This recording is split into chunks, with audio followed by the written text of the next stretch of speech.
Sarah dengan NIM 2431414 dengan nomor absen 33 akan mempresentasikan mengenai keterampilan komunikasi di era digital. Di era digital, komunikasi mengalami perubahan yang sangat besar. Kita saat ini tidak hanya mengandalkan tatap muka atau surat, tetapi kita juga menggunakan email, media sosial, chat, dan video konferensi lainnya. Namun, dengan berbagai media pada saat ini, sangat gampang sekali muncul tantangan baru di era komunikasi. Seperti bagaimana ya cara menyampaikan pesan dengan jelas agar tidak ada kesalahpahaman. Kita lanjut ke pengertian komunikasi digital.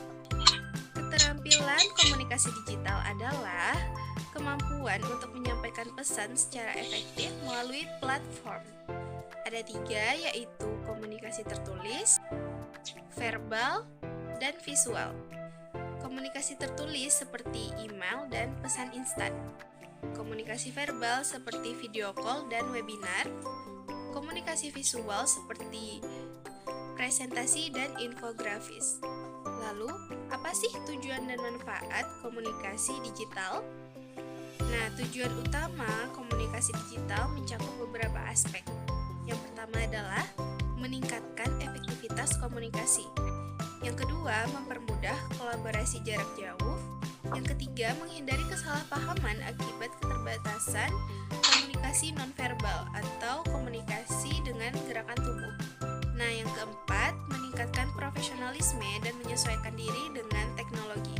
Nah, dengan komunikasi digital yang efektif, kita bisa lebih produktif, membangun citra profesional, dan menghindari miskomunikasi.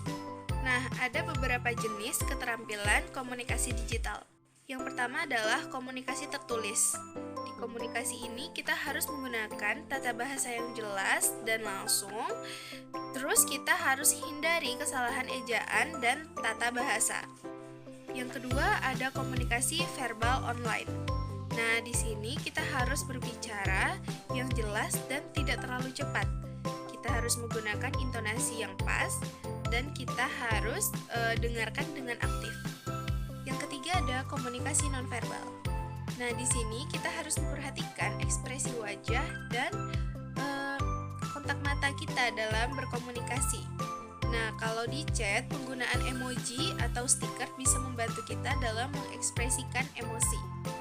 Yang keempat dan yang terakhir ada komunikasi visual. Nah, biasanya menggunakan infografis dan video untuk menyampaikan informasi dengan lebih menarik.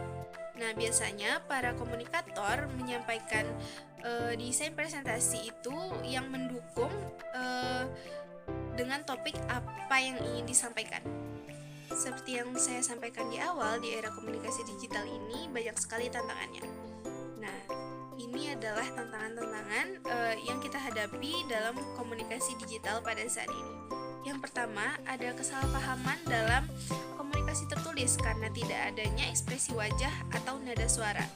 Yang kedua, ada informasi yang berlebih atau overload information yang membuat kita sulit untuk memfilter mana informasi yang penting dan mana informasi yang tidak penting.